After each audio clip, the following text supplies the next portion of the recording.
Hello friends, स्वागत है आपके YouTube channel morning to target में। आज हम देखेंगे यूपी टेट के एसएसटी जो आपके पेपर 2 में पूछी जाती है। तो जितने भी एमसीक्यू हैं, देखिए पीवाईक्यू क्वेश्चन और सिलेबस के अनुसार सभी आपको कराने वाले हैं। तो जो लोग चैनल को अभी तक नहीं सब्सक्राइब किए होंगे वह सब्सक्राइब कर लेंगे, जिससे जो भी मेरी क्लासेस होगी सभी क्लासेस आपको प्रॉपर तरीके से मिलती रहेगी। देखिए एसएसटी आपके पेपर 2 में पूछा जाता है 60 नंबर का, जिसमें देखिए जियोग्राफी, हिस्ट्री और पॉलिटी से क्वेश्चन बनते हैं और कुछ क्वेश्चन पेडागोजी से भी पूछे जाते हैं। तो सभी एमसीक्यू कराने वाले हैं, तो चैनल को जरूर सब्सक्राइब कर लीजिएगा। देखिए आज का टॉपिक है नए सम्राट और राज्य से है। देखिए जितने भी टॉपिक है सभी आपको करवा देंगे, देखिए सिलेबस के अनुसार। और देखिए पीवाईक्यू क्वेश्चन अगर आपने कर लिया तो आपका 100% यूपी टेट क्लियर हो जाएगा। तो चलते हैं क्वेश्चन पे। पहले क्वेश्चन से स्टार्ट करते हैं। देखिए क्लास शुरू करने से पहले प्लीज़ आप लोग इस क्लास को ज़्यादा से ज़्यादा लाइक शेयर कर दीजिए। पहला क्वेश्चन है, प्रयाग प्रशस्ति के रचयिता कौन थे? तो प्रयाग प्रशस्ति के रचयिता कौन थे? तो वह हो जाएगा यहाँ पे, इसका सेकेंड ऑप्शन सही हो जाएगा, हरिसेन थे। प्रयाग प्रशस्ति के रचयिता देखिए हरिसेन थे। तो आपका राइट आंसर यहाँ पे सेकेंड ऑप्शन बिल्कुल सही हो जाएगा। देखिए समझते हैं। देखिए प्रयाग प्रशस्ति जिसे इलाहाबाद स्तंभ शिलालेख के नाम से भी जाना जाता है, तो प्रयाग प्रशस्ति जिसे इलाहाबाद स्तंभ शिलालेख के नाम से जाना जाता है। और देखिए प्रयाग प्रशस्ति की रचना गुप्त सम्राट समुद्रगुप्त के दरबारी कवि मंत्री हरिसेन ने 4वीं शताब्दी लगभग 345 ईसा पूर्व में की थी। तो देखिए प्रयाग प्रशस्ति की रचना हरिसेन ने की थी 4वीं शताब्दी 345 ईसा पूर्व में की थी। और देखिए यह लेख संस्कृत भाषा में लिखा गया था। तो प्रयाग प्रशस्ति देखिए संस्कृत भाषा में लिखा गया था। और देखिए इसमें समुद्रगुप्त की सैन्य विजयों और उपलब्धियों का विस्तृत रूप से गुणगान किया गया है। नेक्स्ट क्वेश्चन है, गुप्त वंश का वह प्रसिद्ध शासक कौन था जिसे बीड़ा बजाते हुए सिक्कों पर दिखाया गया था?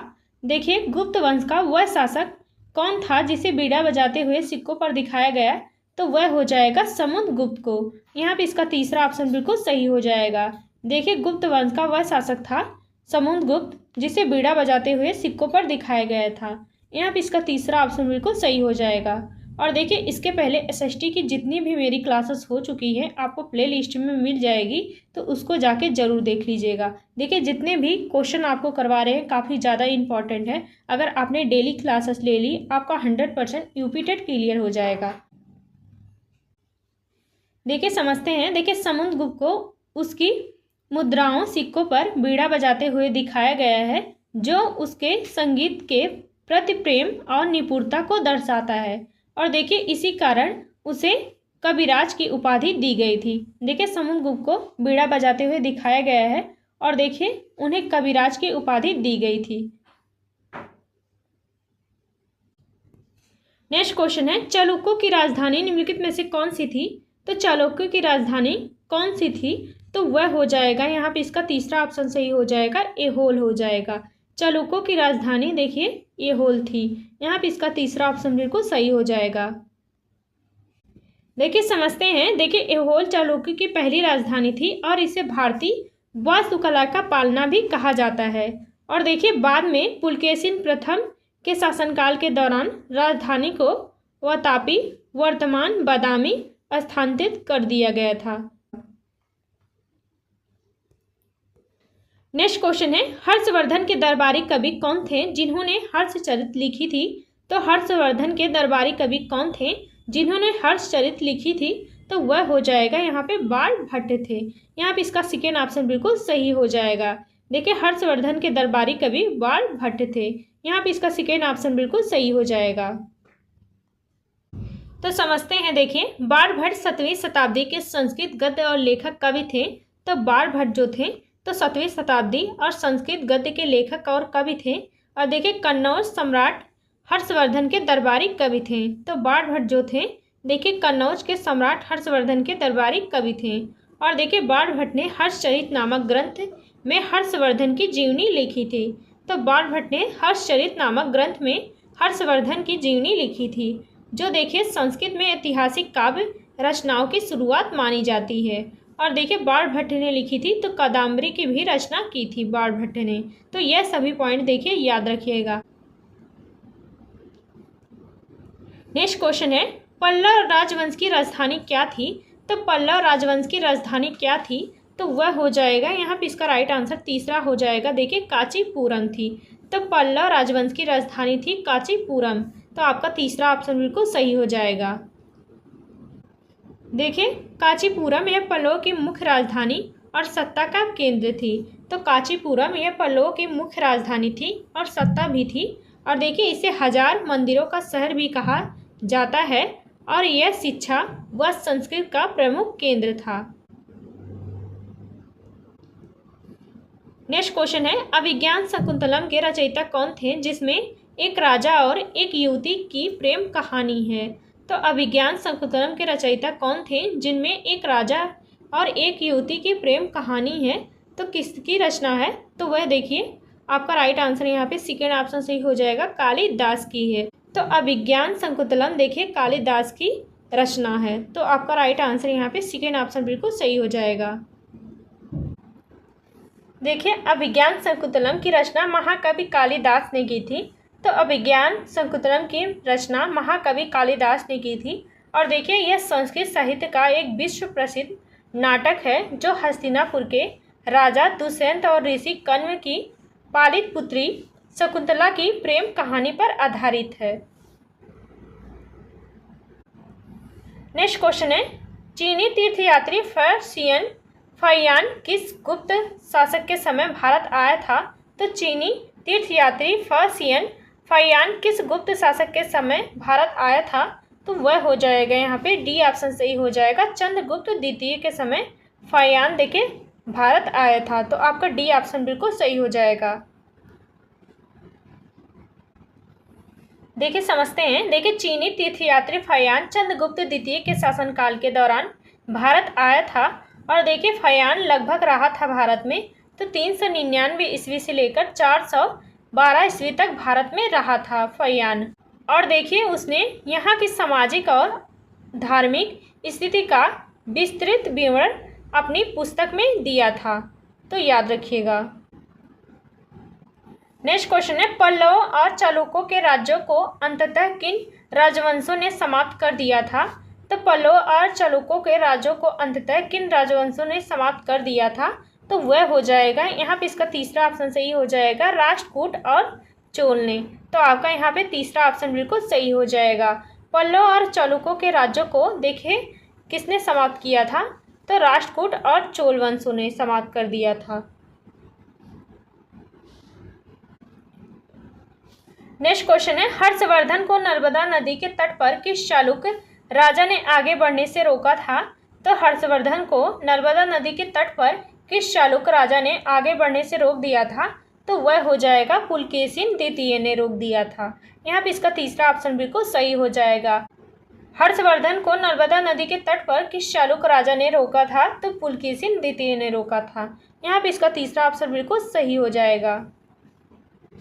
देखिए समझते हैं। देखिए हर्षवर्धन और चालुक्य राजा पुलकेशिन द्वितीय के बीच लगभग 618 से लेकर 619 ईस्वी में नर्मदा नदी के तट पर युद्ध हुआ था और जिसमें पुलकेशिन द्वितीय ने विजय प्राप्त की थी। और देखिए हर्ष को दक्षिण भारत की ओर बढ़ने से रोक दिया था। नेक्स्ट क्वेश्चन है, दक्षिण भारत के राज्यों में सभा किसे कहा जाता था? तो दक्षिण भारत के राज्यों में सभा किसे कहा जाता था? तो वह हो जाएगा ब्राह्मण भूस्वामियों के संगठन को सभा कहा जाता था। यहाँ पे इसका सेकेंड ऑप्शन बिल्कुल सही हो जाएगा। दक्षिण भारत के राज्यों में सभा कहा जाता था तो वह ब्राह्मण भूस्वामियों के संगठन को कहा जाता था। देखिए दक्षिण भारत में सभा उन गांवों की स्थानीय परिषद थी जहां ब्राह्मण भूस्वामी रहते थे। और देखिए यह परिषद समितियों के जरिए खेती, मंदिर और सड़कों जैसे महत्वपूर्ण कार्यों का प्रबंधन करती थी। नेक्स्ट क्वेश्चन है, गुप्त काल के प्रसिद्ध खगोल शास्त्री और गणितज्ञ कौन थे जिन्होंने बताया था कि पृथ्वी अपनी धुरी पर घूमती है? तो गुप्त काल के प्रसिद्ध खगोल शास्त्री और गणितज्ञ कौन थे जिन्होंने यह बताया था कि पृथ्वी अपनी धुरी पर घूमती है? तो वह हो जाएगा आर्यभट्ट ने बताया था। तो आपका यहाँ पे फर्स्ट आंसर बिल्कुल सही हो जाएगा। देखिए आर्यभट्ट गुप्त काल के महान गणितज्ञ और खगोल शास्त्री थे। तो आर्यभट्ट गुप्त काल के महान गणितज्ञ और खगोल शास्त्री थे।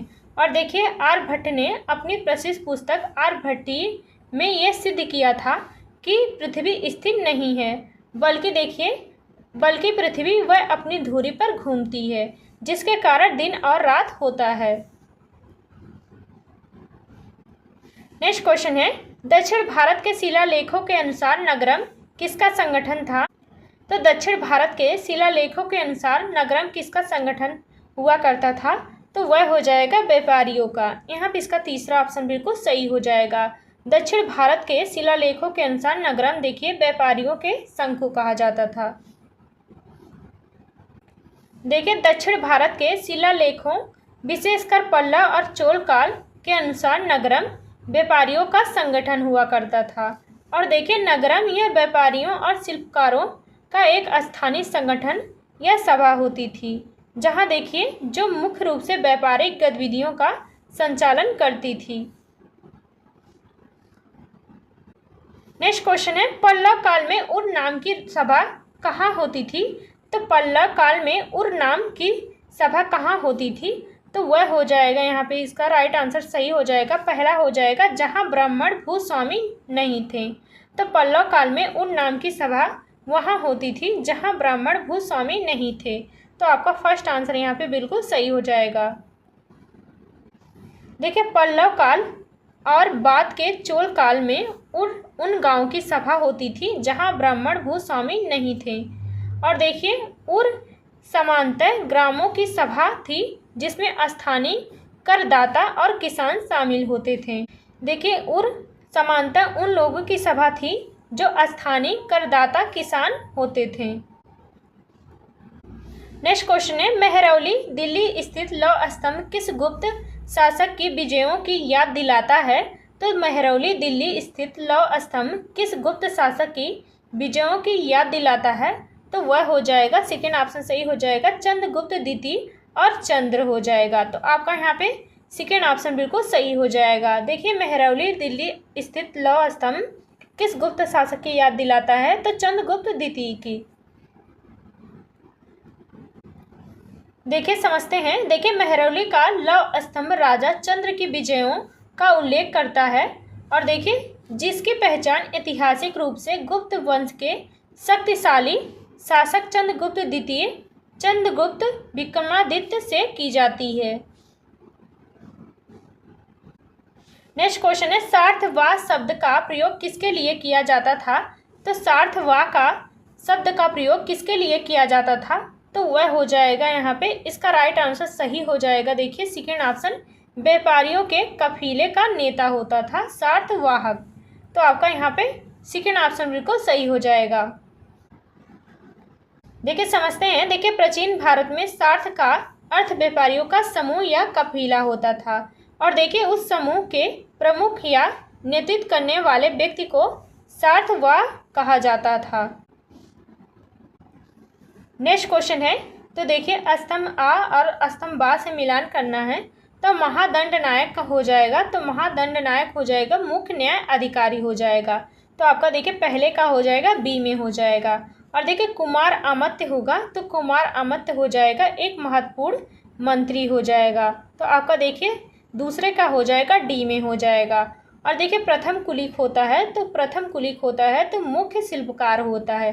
तो आपका देखिए तीसरे का हो जाएगा पहले में हो जाएगा। और देखिए कार्य अस्त हो जाएगा तो यह लिपियों का प्रधान हो जाएगा। तो चौथे का हो जाएगा सी में हो जाएगा। तो यह सभी पॉइंट देखिए याद रखिएगा, आपके एग्जाम में पूछे जाएंगे। नेक्स्ट क्वेश्चन है, निम्नलिखित में से कौन सी प्रशस्ति पुलकेशिन द्वितीय के बारे में जानकारी देती है? तो कौन सी प्रशस्ति पुलकेशिन द्वितीय के बारे में जानकारी देती है? तो वह हो जाएगा एहोल प्रशस्ति हो जाएगा जो पुलकेशिन द्वितीय के बारे में जानकारी देती है। तो आपका डी ऑप्शन बिल्कुल सही हो जाएगा।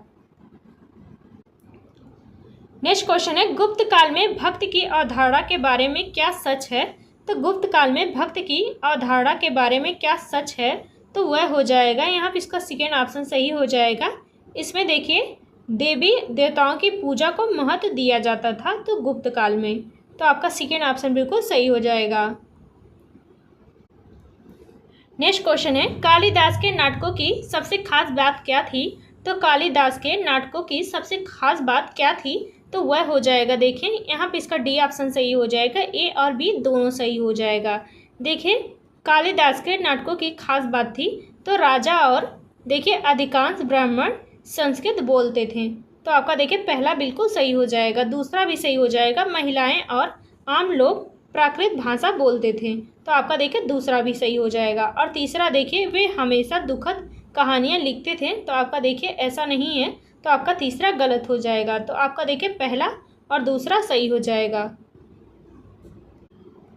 नेक्स्ट क्वेश्चन है, पल्ला और चालुक्य राजाओं के पतन का मुख्य कारण क्या था? तो पल्ला और चालुक्य राजाओं के पतन का मुख्य कारण क्या था? तो वह हो जाएगा देखिए आपसी संघर्ष और नए राजवंशों राष्ट्रकूट चोल का उदय होना। जो आपका देखिए यहाँ पे सेकंड ऑप्शन सही हो जाएगा, जो देखिए पल्ला और चालुक्यों का मुख्य पतन था। नेक्स्ट क्वेश्चन है, समुद्रगुप्त की माँ कुमार देवी किस गण या वंश से संबंधित थी? तो वह हो जाएगा लिच्छवी गण से संबंधित थी। तो समुद्रगुप्त की माँ देखिए लिच्छवी गण वंश से संबंधित थी। यहाँ पे इसका सेकेंड ऑप्शन बिल्कुल सही हो जाएगा। देखिए अगर आपको इस क्लास की पीडीएफ चाहिए तो देखिए आप लोग टेलीग्राम से जुड़ सकते हैं, आपको देखिए सभी पीडीएफ मिल जाएगी। और देखिए डेली रिवीजन करते रहिए और देखिए अपनी तैयारी को बेहतर तरीके से करिए ताकि आपका यूपी टेट क्लियर हो जाए। और देखिए आपके एग्जाम में अब 2 महीने सिर्फ मात्र बचे हैं, इसलिए जितना हो सके देखिए अच्छे से पढ़िए। जितने भी PYQ क्वेश्चन करवा रहे हैं और सिलेबस के अनुसार करवा रहे हैं, NCERT से करवा रहे हैं, देखिए सभी करते जाइए, आपका 100% यूपी टेट क्लियर हो जाएगा। देखिए ऐसा कोई क्वेश्चन नहीं है जो फालतू हो, सभी इम्पॉर्टेंट है, तो करते रहिए। देखिए आपका 100% यूपी टेट क्लियर हो जाएगा। अगर एक जॉब लेनी है देखिए आपको, तो आपको यूपी टेट क्लियर करना अनिवार्य है, इसलिए जितना हो सके अपनी तैयारी को बेहतर तरीके से करिए। नेक्स्ट क्वेश्चन देखते हैं। देखिए राजा हर्षवर्धन के बारे में जानकारी देने वाली उनकी जीवनी हर्षचरित किस भाषा में लिखी गई थी? तो राजा हर्षवर्धन के बारे में जानकारी देने वाली उनकी जीवनी हर्षचरित किस भाषा में लिखी गई थी? तो वह हो जाएगा यहाँ पे देखिए तीसरा ऑप्शन सही हो जाएगा, संस्कृत भाषा में लिखी गई थी। तो आपका यहाँ पे तीसरा ऑप्शन बिल्कुल सही हो जाएगा। देखिए हर्षचरित की रचना राजा हर्षवर्धन के दरबारी कवि बाणभट्ट ने की थी और 7वीं शताब्दी में की थी, और देखिए संस्कृत भाषा में की थी। और देखिए यह किसी भारतीय शासक पर लिखी गई पहली विस्तृत जीवनी मानी जाती है। नेक्स्ट क्वेश्चन है, दक्षिण भारत के राज्यों में सभा का संचालन किसके द्वारा किया जाता था? तो दक्षिण भारत के राज्यों में सभा का संचालन किसके द्वारा किया जाता था? तो वह हो जाएगा देखिए यहाँ पे इसका सेकेंड ऑप्शन सही हो जाएगा, उप समितियों द्वारा, जैसे सिंचाई सड़क निर्माण के लिए किया जाता था। तो आपका राइट आंसर यहाँ पे सेकेंड ऑप्शन बिल्कुल सही हो जाएगा। नेक्स्ट क्वेश्चन है, कालिदास के किस प्रसिद्ध नाटक में एक गरीब मछुआरे के साथ पुलिस अधिकारियों के दुर्व्यवहार का वर्णन है? तो वह हो जाएगा अभिज्ञान शकुंतलम में। तो आपका तीसरा ऑप्शन बिल्कुल सही हो जाएगा। नेक्स्ट क्वेश्चन है, गुप्त शासकों ने कौन सी बड़ी उपाधियां धारण की थी? तो गुप्त शासकों ने कौन सी बड़ी उपाधियां धारण की थी? तो वह हो जाएगा फर्स्ट आंसर सही हो जाएगा महाराजा अधिराज की, और देखिए महाराजा की। यहाँ पे पहला और तीसरा सही हो जाएगा, यहाँ पे डी ऑप्शन सही हो जाएगा। देखिए गुप्त शासकों ने अपनी शक्ति और प्रतिष्ठा को दर्शाने के लिए महाअधिराज और महाराजा जैसी बड़ी उपाधियां धारण की थी। और देखिए उदाहरण के लिए चंद्रगुप्त प्रथम पहले गुप्त शासक थे जिन्होंने महाअधिराजा की उपाधि धारण की थी। नेक्स्ट क्वेश्चन है, समुद्रगुप्त की नीतियों के अनुसार कुषाण और शक वंश के शासकों ने क्या किया था? तो वह हो जाएगा सेकेंड ऑप्शन सही हो जाएगा, उन्होंने आत्मसमर्पण किया और अपनी बेटियों का विवाह उनसे किया था। देखिए इलाहाबाद प्रशस्ति प्रयाग प्रशस्ति के अनुसार कुषाण और शक वंश के विदेशी शासकों ने समुद्रगुप्त की शक्ति को स्वीकार करते हुए आत्मसमर्पण कर दिया था, और देखिए अपनी पुत्रियों का विवाह गुप्त राजवंश में करके मैत्रीपूर्ण संबंध स्थापित किए थे। नेक्स्ट क्वेश्चन है, महादंडनायक का पद निम्नलिखित में से किस क्षेत्र से संबंधित था? तो महादंडनायक का पद किस क्षेत्र से संबंधित था? तो वह हो जाएगा, देखिए आपका राइट आंसर सेकेंड ऑप्शन सही हो जाएगा, न्याय और दंड प्रशासन से संबंधित था। तो आपका यहाँ पे सेकेंड ऑप्शन बिल्कुल सही हो जाएगा। देखिए समझते हैं। देखिए महादंड नायक का शाब्दिक अर्थ होता है मुख्य दंड देने वाला, यानी मुख्य न्यायाधीश चीफ जस्टिस होता था। और देखिए यह पद किस काल से संबंधित है? तो यह पद गुप्त काल के दौरान अत्यंत महत्वपूर्ण था। और देखिए राजा के बाद महादंड नायक न्याय विभाग के सर्वोच्च अधिकारी होते थे। तो राजा के बाद महादंड नायक न्याय विभाग के सर्वोच्च अधिकारी होते थे, जिनका काम कानून व्यवस्था बनाए रखना और अपराधियों को दंडित करना था। और देखिए उदाहरण के लिए समुद्रगुप्त के प्रसिद्ध कवि हरिसेन एक महादंड नायक भी थे। नेक्स्ट क्वेश्चन है, प्रयाग प्रशस्ति के अनुसार समुद्रगुप्त ने आर्यावर्त के कितने शासकों को जड़ से उखाड़ फेंका था? तो प्रयाग प्रशस्ति के अनुसार समुद्रगुप्त के आर्यावर्त के कितने शासकों को उखाड़ फेंका था जड़ से? तो वह हो जाएगा 9 शासक को। तो आपका यहाँ पे तीसरा ऑप्शन बिल्कुल सही हो जाएगा। देखिए प्रयाग प्रशस्ति इलाहाबाद स्तंभ शिलालेख के अनुसार समुद्रगुप्त ने आर्यावर्त उत्तर भारत के 9 शासकों को पूरी तरह से पराजित कर दिया था। और देखिए उनके राज्यों को अपने साम्राज्य में मिला लिया था। और देखिए इसके बाद समुद्रगुप्त ने दक्षिण भारत दक्षिणापथ के 12 शासकों को हराकर उन्हें वापस करके राज्य सौंप दिए थे। नेक्स्ट क्वेश्चन है, किस चीनी यात्री ने उन लोगों की दुर्दशा का वर्णन किया जिन्हें शहर के बाहर रहना पड़ा था, अछूत माने जाने वाले थे? तो किस चीनी यात्री ने उन लोगों की दुर्दशा का वर्णन किया था जिन्हें शहर के बाहर रहना पड़ा था, जो अछूत माने जाते थे? तो वह हो जाएगा, देखिए आपका राइट आंसर यहाँ पे सही हो जाएगा तीसरा, फाइयान ने। तो आपका यहाँ पे देखिए तीसरा ऑप्शन बिल्कुल सही हो जाएगा। फाइयान देखिए एक चीनी यात्री था जो लोगों की दुर्दशा का वर्णन किया था जिन्हें शहर के बाहर रहना पड़ा था, जो अछूत माने जाते थे। देखिए समझते हैं। देखिए चीनी बौद्ध भिक्षु फाइयान जो 5वीं शताब्दी ईस्वी में चंद्रगुप्त द्वितीय के शासनकाल के दौरान भारत आए थे। और देखिए फाइयान ने अपने यात्रा वृत्तांत को कुओं की बौद्ध राज्यों का रिकॉर्ड में चंडालों अछूतों की दुर्दशा का विस्तार से वर्णन किया था। नेक्स्ट क्वेश्चन है, चालुक्य वंश के सबसे प्रतापी राजा पुलकेशिन द्वितीय को उनके अभियान के दौरान किसने पराजित किया था? तो चालुक्य वंश के सबसे प्रतापी राजा पुलकेशिन द्वितीय को उनके अभियान के दौरान किसने पराजित कर दिया था? तो वह हो जाएगा, यहाँ पे इसका तीसरा ऑप्शन सही हो जाएगा, नरसिंह वर्मन प्रथम पल्लव ने हरा दिया था। तो आपका तीसरा ऑप्शन बिल्कुल सही हो जाएगा। देखिए चालुक्य वंश के सबसे प्रतापी राजा पुलकेशिन द्वितीय को नरसिंह वर्मन प्रथम पल्लव ने पराजित किया था। तो यह सभी पॉइंट याद रखिएगा।